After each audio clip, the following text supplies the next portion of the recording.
l'observatoire Laudato Si a été monté, on va dire, assemblé, et commence à produire un peu depuis 1 an, tout juste, dans le diocèse, avec, en rassemblant différentes compétences, sensibilités. Il peut y avoir des gens qui travaillent sur la génétique à l'INRA, il peut y avoir des gens qui travaillent sur la conversion en agriculture biologique, il y a des gens qui sont impliqués dans la vie des paroisses. Et moi, je suis un ancien, j'ai été fondateur de CapScience et j'ai travaillé pas mal sur ces sujets-là, bien que je ne sois absolument pas un spécialiste. Donc, je vais être très, très modeste dans cette... Plus fort encore, comme ça? Voilà, plus lentement. Ouais, oui, c'est vrai, il y a beaucoup d'écho, excusez-moi. Voilà. Donc, je fais partie de ce groupe Laudato Si, et une de nos missions, c'est de venir comme aujourd'hui, et puis d'essayer de relire ensemble et de voir les prolongements de cette encyclique Laudato Si qui reprend finalement avec beaucoup de force le regard de Saint François. C'est le saint que le pape a choisi pour lui, pour son nom. Et tout à l'heure, on a effectivement eu un magnifique chant sur la louange pour la création.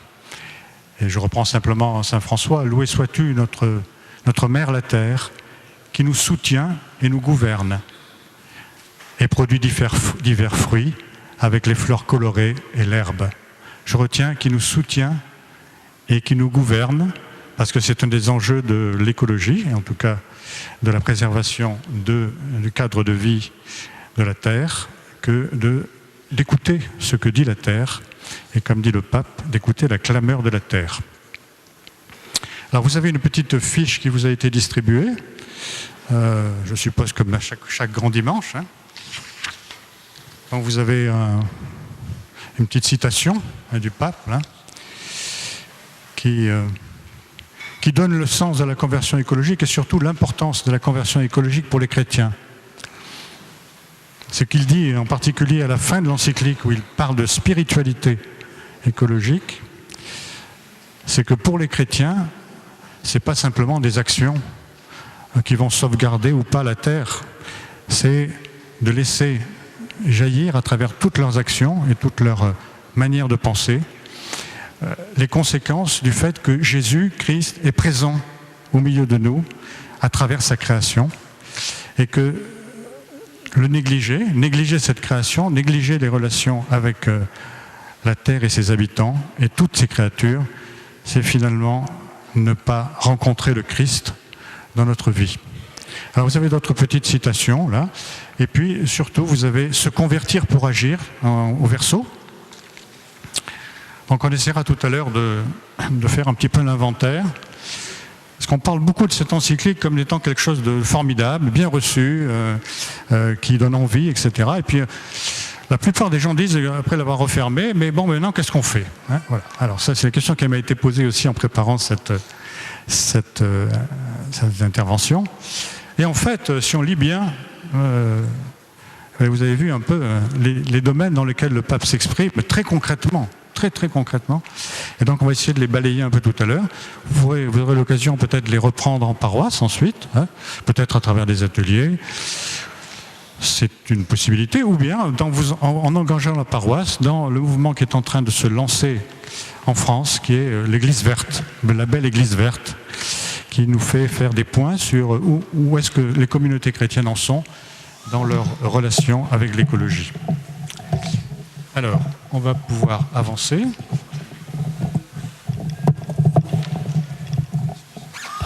Voilà. Très bien, merci. Oui, voilà. Le titre de l'encyclique, c'est pour la sauvegarde de la maison commune, et elle se caractérise par le fait qu'elle s'adresse à tous les hommes, pas simplement aux chrétiens. J'ai proposé ce sous-titre, pour vivre en harmonie avec la création. Ça nous rappelle que la vie en harmonie, c'est celle qu'a voulu le Créateur et qui a été rompue par le péché et qui a été renouée à plusieurs reprises après le déluge, après l'arrivée du Christ, on parle de la nouvelle création, etc. Donc, sauver la maison commune, c'est une urgence, c'est un défi pour la Terre et pour l'humanité. Dans sa première partie, l'encyclique reprend tout ce qui a été publié et que vous connaissez certainement, tout ce qui a été publié par les experts, les observations, tout ce que la recherche nous a permis de découvrir sur les menaces qui pèsent sur la vie sur Terre, sur la Terre elle-même et sur la vie sur Terre, en particulier en ce qui concerne les changements climatiques. Le pape est encore plus explicite quand il dit que le rythme de consommation, de gaspillage et de détérioration de l'environnement a dépassé les possibilités de la planète, à tel point que le style de vie actuel, en particulier le nôtre, parce qu'il est insoutenable, peut seulement conduire à des catastrophes. Il faut rappeler quand même que depuis un mois, nous avons dépassé les capacités de régénération des écosystèmes naturels. Voilà, depuis un mois. Donc, depuis le mois de juin, on vit à crédit. Voilà. Enfin, c'est pas nous qui vivons à crédit, mais on a emprunté à nos enfants, ce qui est quand même pas terrible. Mais il dit aussi, c'est très difficile de prendre au sérieux ce défi, et surtout que ce défi est en rapport avec une détérioration éthique et culturelle qui accompagne la détérioration écologique. Ce qu'apporte l'encyclique de plus fort, c'est pas le rappel de tout ce que les chercheurs ont pu mettre sur la table. C'est le fait que l'enjeu essentiel, c'est de savoir si on veut faire avancer l'humanité.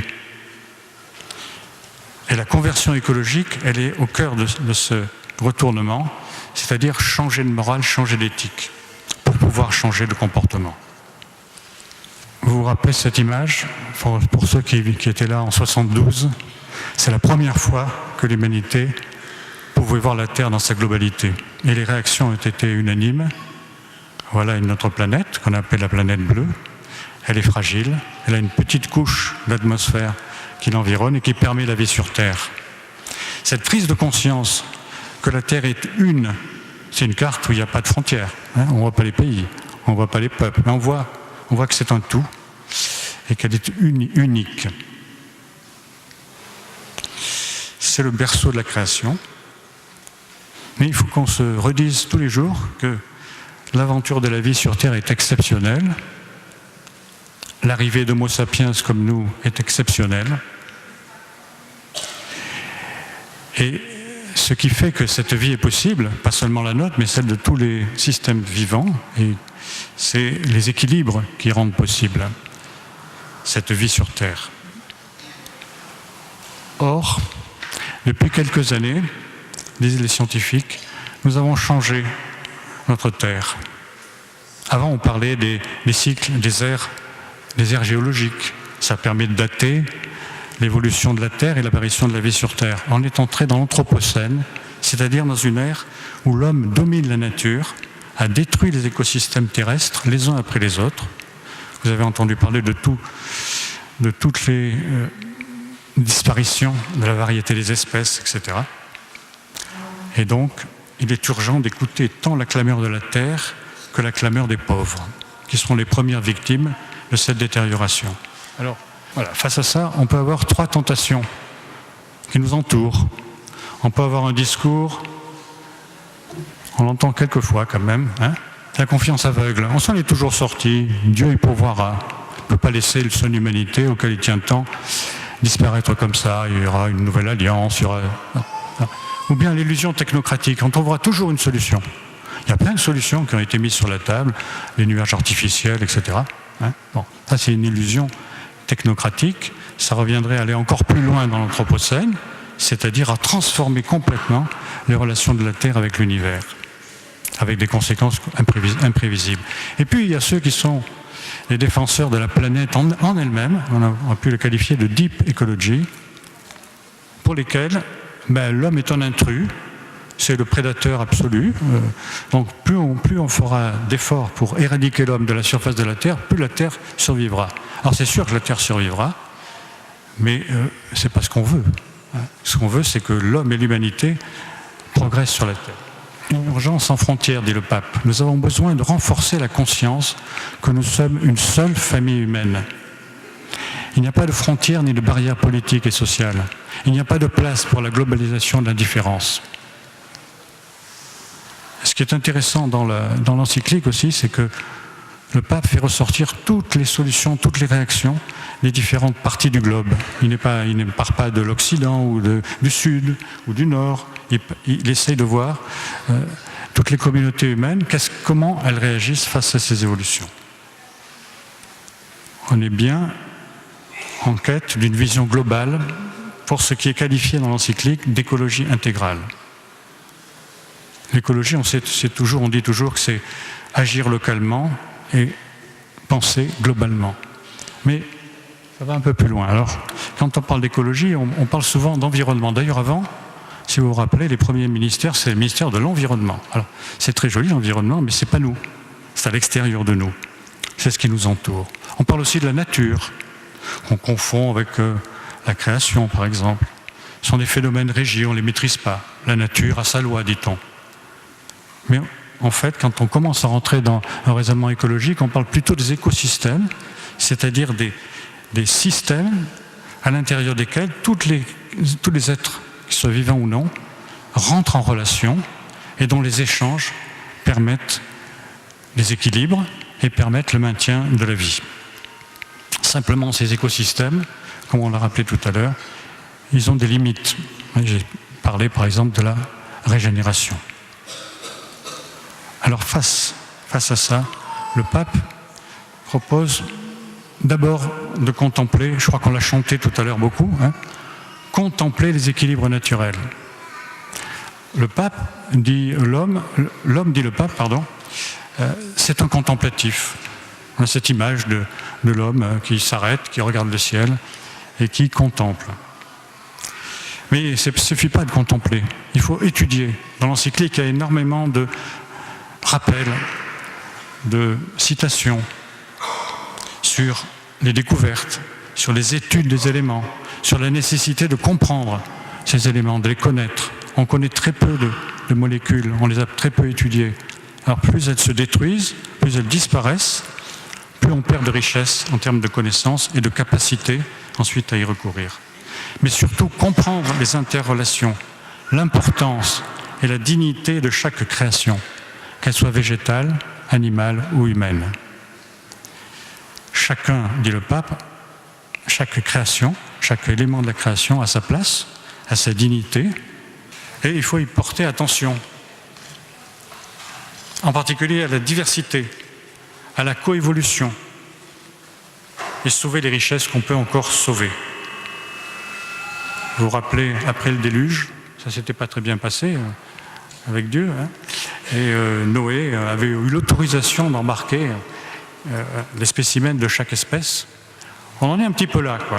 On en est un petit peu là. Le monde est en train la Terre est en train de disparaître dans toutes ses potentialités. Et puis certains, beaucoup d'ailleurs, heureusement, cherchent à sauver des spécimens. Mais ce qui était intéressant dans l'image qui est suggérée ici, c'est l'arc-en-ciel. Je me souviendrai de l'alliance éternelle entre Dieu et tout être vivant qui est sur la terre.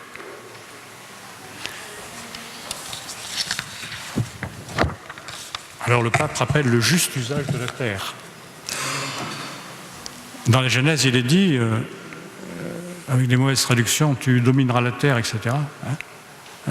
Tu donneras un nom à chaque élément, mais surtout tu cultiveras et tu garderas le jardin du monde. Et donc il rappelle que chaque communauté peut prélever de la bonté de la terre ce qui lui est nécessaire pour survivre. Les peuples premiers, ils sont complètement dans cette vision-là. Ils remercient la terre, ils s'excusent parce qu'ils ont prélevé des animaux, ils font des célébrations qui permettent de remercier la terre et surtout ils ne prélèvent que ce dont ils ont besoin aujourd'hui. Et nous, on accumule et on est très loin du développement soutenable, qui est à la fois écologique, social et économique. Alors ça, c'est un enseignement qui n'est pas récent. Véronique Fayet, dans une interview récente, rappelait que le pape François passé son temps à redire ce que les autres papes avaient déjà dit. Alors c'est un peu vrai, j'en ai 2 citations là. Benoît XVI dit qu'il y a 4 écologies si on veut avoir une compréhension du monde. La nature, l'écologie humaine, car les relations entre les êtres humains, l'écologie sociale, en particulier équité et justice, et l'écologie de la paix, et les 2 dernières étant fortement liées. Mais une triple paix, une paix avec la création, une paix entre les hommes et une paix avec Dieu. Paul VI avait longtemps, plusieurs reprises, parlé de développement humain intégral. Les relations donc entre la vie humaine et le milieu naturel, mais aussi la justice, mais aussi le détachement des objets pour avoir une vision sociale, économique, culturelle et spirituelle pour développer tous les hommes et tout l'homme. Alors il faut changer de regard.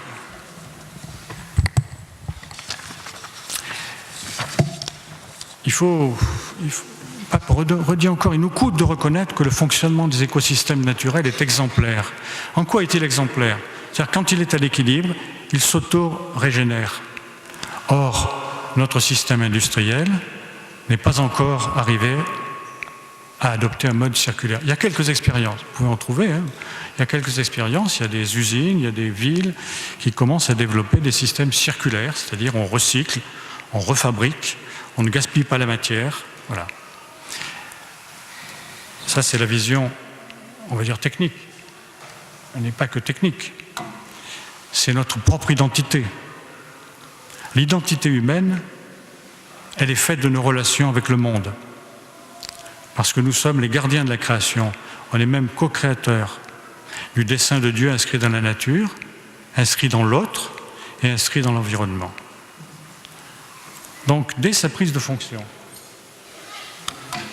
en 2013, le pape, il avait même invité Bartholomé, il dit « Prenons l'engagement sérieux de respecter et de garder la création, d'être attentif à chaque personne, de combattre la culture du gaspillage et du rebut. » Et vous savez qu'il situe cette culture du gaspillage et du rebut entre membres de l'humanité, avec des gens qui sont considérés comme rebutables, pour promouvoir une culture de la solidarité et de la rencontre, qui se traduira par des formules du genre moins de consommation, plus de relations. À propos de relations, il en cite 4. La relation à soi. Être en paix avec soi-même, c'est déjà la première marche. La relation à Dieu. Quand on néglige la création, ça veut dire qu'on refuse cette création qui, rappelons-nous, à la fin de la création, a été bénie par Dieu. Il dit que cela a été très bon, il a dit Dieu. La relation aux autres et la relation à la création. Et ceci, c'est l'apport très fort de cette encyclique par rapport à tout ce qui précédait, c'est en dialogue avec les sciences, entre religions, et en dialogue avec le politique. Laudato si, c'est mettre en dialogue les chrétiens, les croyants, les non-croyants, les scientifiques, les religieux et les politiques. Alors en pratique, on va essayer comme ça, vous retrouvez un petit peu ensuite dans votre feuille ces différents éléments. Là, je crois que j'en ai recensé 9. Voilà. Alors, comment ça se traduit dans notre relation? Se dire toujours que si on veut faire une conversion écologique, il faut réfléchir, il faut remettre à plat notre relation avec. Alors, avec le travail, on n'a rien inventé, plutôt les moines ont inventé ça il y a fort longtemps, un millier d'années, ora et labora. Mais le pape insiste beaucoup sur 2 éléments en disant que le travail, c'est quelque chose qui permet de réaliser son identité humaine, de s'accomplir. Et en même temps, il transforme le monde. Donc, être attentif à l'accès au travail, tous ceux qui n'ont pas accès au travail. Être attentif au sens du travail. Ne pas abrutir les gens, leur donner un travail qui a un sens social, un sens culturel, etc. Et puis, travailler, aider, encourager la diversité productive Alors on parle de l'agriculture, c'est un des domaines, notamment l'agriculture dite biologique, et la créativité entrepreneuriale. Aujourd'hui, on voit que le fonctionnement du travail dans les petites entreprises, dans ce qu'on appelle les start-up, etc., il y a énormément d'initiatives Alors le pape dit, il faut travailler cette diversité du travail, des formes de travail, recours aux petits producteurs, on parle au circuit court, etc. Et surtout, arrêter de réduire les variétés de la production. On passe au niveau de l'économie. L'économie, c'est investir dans l'économie réelle. Alors ça, chacun peut réfléchir. On prend son petit bilan financier, regarde ses relevés de banque, etc. Il se dit, ouais, mon argent, je l'ai placé où? Est-ce qu'il est dans l'économie réelle ou est-ce qu'il est dans la spéculation financière, etc. Ou est-ce qu'il est dans des secteurs qui sont en ce moment destructeurs de la planète? Là, il y a 2 jours, je crois, il a paru un article sur les finances du Vatican et les organisations comme Caritas International, etc.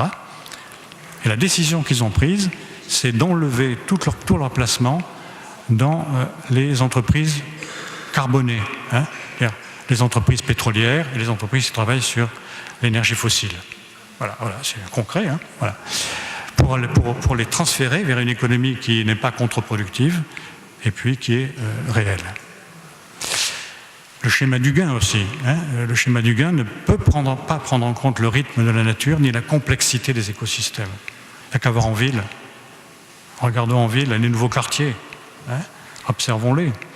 Est-ce qu'on a respecté ce que dit le pape, c'est-à-dire un cadre de vie dans lequel on a plaisir à vivre, on peut entrer en relation, il y a des places où on peut se rencontrer, etc. Voilà. Donc, si on est attentif à ça, ça veut dire qu'on a des possibilités d'agir lorsqu'il y a des enquêtes, lorsqu'on veut investir dans le logement, etc. Et puis, plein de créativité, de réutilisation, de recyclage. Il y a les ressourceries, c'est quelque chose qui est en train d'exploser en termes de nombre. On regarde ça d'un air un petit peu amusé, mais plus on fait durer les produits, plus on les réutilise, plus on les réemploie, mieux on se porte pour la planète. Ce qui veut dire, dit le pape, que les solutions sont très différentes selon les régions du monde. Nous, on est dans une région du monde en surabondance. C'est chez nous qu'on peut parler de décroissance. Ce n'est pas forcément en Afrique ou ailleurs. La recherche et la technique. Le pape encourage la recherche. Il dénonce comme beaucoup l'appauvrissement, notamment à travers les OGM, et surtout l'implication que ça a pour les agriculteurs, par exemple, de racheter une semence chaque année, ou de ne pouvoir utiliser que tel pesticide, etc. En ce moment, le débat est en plein là-dessus. Mais ce qu'il encourage surtout, c'est développons la connaissance des richesses de la nature. Vous avez entendu parler, par exemple, des richesses en pharmacologie, de la forêt amazonienne, etc. Voilà. On découvre maintenant qu'il y a par exemple, là, il y a des élevages de mini-guêpes qui vont aller manger les prédateurs, et ça commence à être diffusé dans les productions. Il y a aussi plein d'éléments tout à fait intéressants qui nous paraissent comme ça saugrenus, mais qui nous rappellent que la nature, elle est comme nous, elle vit de ces échanges avec les messages qu'elle reçoit de l'extérieur. À la cave de Buzette, après avoir mis des abeilles, il diffuse de la musique dans les vignes et ça la fortifie. Vous voyez, donc, chantons. Tout ça pour rappeler que la technique séparée de l'éthique ne pourra pas s'auto-limiter. Il y a des lois sur la bioéthique, etc. Voilà, des endroits où on peut intervenir. Les écosystèmes naturels et sociaux. Il y a une crise socio-environnementale. Elle n'est pas qu'environnementale, elle est largement sociale.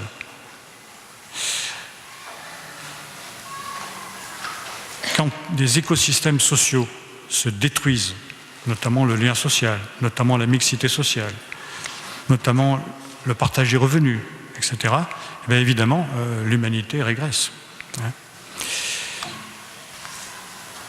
Il dit aussi que l'écologie sociale est nécessairement institutionnelle et il rappelle comment les chrétiens sont appelés à travailler à la régulation, à travailler à la réglementation, à avoir un regard politique sur les décisions qui ont des conséquences économiques et sociales. La culture,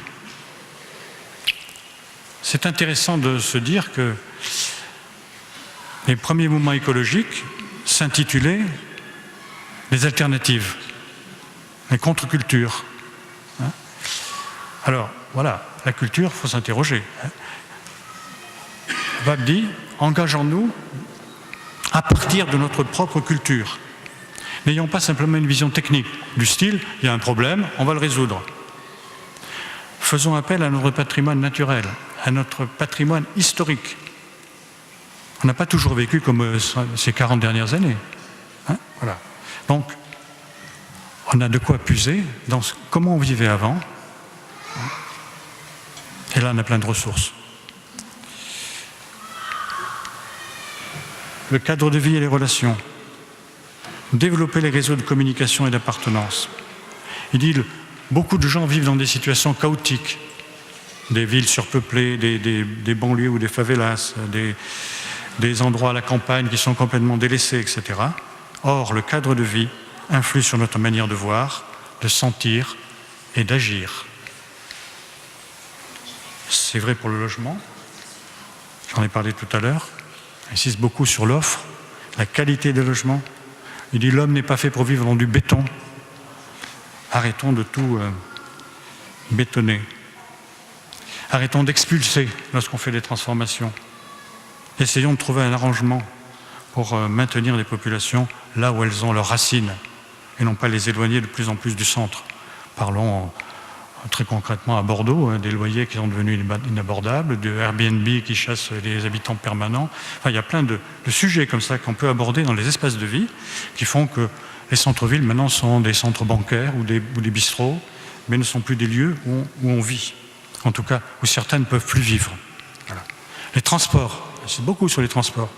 On a beaucoup investi dans les transports individuels pour élargir sans arrêt les rocades, etc. Mais est-ce qu'on a investi autant dans les transports publics et collectifs? Et puis il insiste sur les zones rurales. Ça touche aussi notre propre corps. On a parlé de la création qui était un don tout à l'heure. Le premier don, quelqu'un l'a dit dans la prière, le premier don, c'est le corps qu'on a reçu. Alors d'abord, il dit il faut déjà l'accepter. Au lieu d'essayer de commencer à le transformer. Il faut en prendre soin. Et non pas entrer dans une logique de domination pour en faire autre chose que ce qu'il est. Et rappelons que notre corps est ce qu'il est par le regard des autres. Donc toujours dans un système de relations et pas un système narcissique où on est notre propre référent. Et puis les décisions politiques, le contrôle des citoyens, des recettes adaptées localement et des questionnements de discernement. La décision qui est prise, qui va la payer, comment, de quelle manière, quels sont les risques. Donc apprécier, discerner. Voilà. Il y a plein d'observatoires, il y a plein d'instances qui sont organisées autour de la décision politique pour faire participer les citoyens. Alors ça s'appelle encore développement, mais c'est là qu'on peut effectivement intervenir pour influer sur les décisions politiques. Tout ça, ça rentre évidemment dans la doctrine de l'Église sur le bien commun. C'est quelque chose dont tout le monde en ce moment est en train de parler. Le bien commun, on travaille pour le bien commun. Il faut rappeler que le bien commun, ce n'est pas simplement faire bien les choses au service de tout le monde. Le bien commun, c'est que chacune des personnes et chacun des groupes puisse atteindre sa perfection humaine.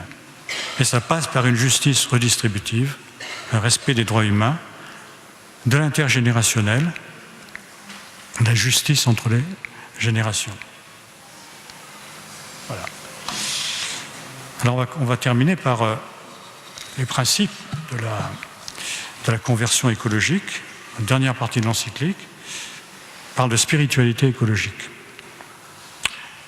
D'abord, il nous dit cette conversion, c'est-à-dire ce changement, ce retournement qu'on doit opérer, ce n'est pas une option. Ce n'est pas un truc en plus.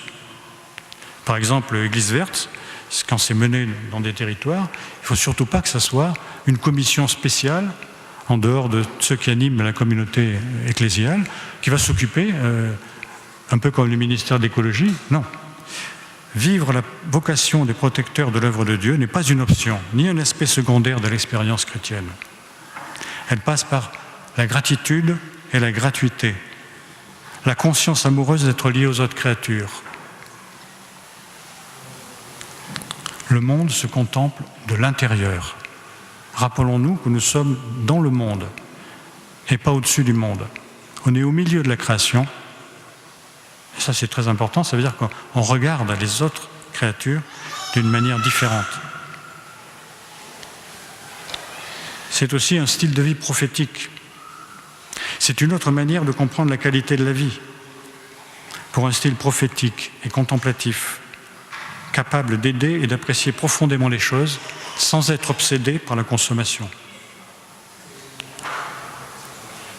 Ça a été dit et redit, la sobriété, certains parlent de sobriété heureuse, la modération. La sobriété est libératrice et elle permet de retrouver la paix avec soi-même. Ça devrait vous plaire. Le pape, il dit attention les chrétiens, là, parce que si vous continuez à vous lamenter comme tout le monde, là, vous perdez votre substance. La substance du chrétien, c'est l'espérance.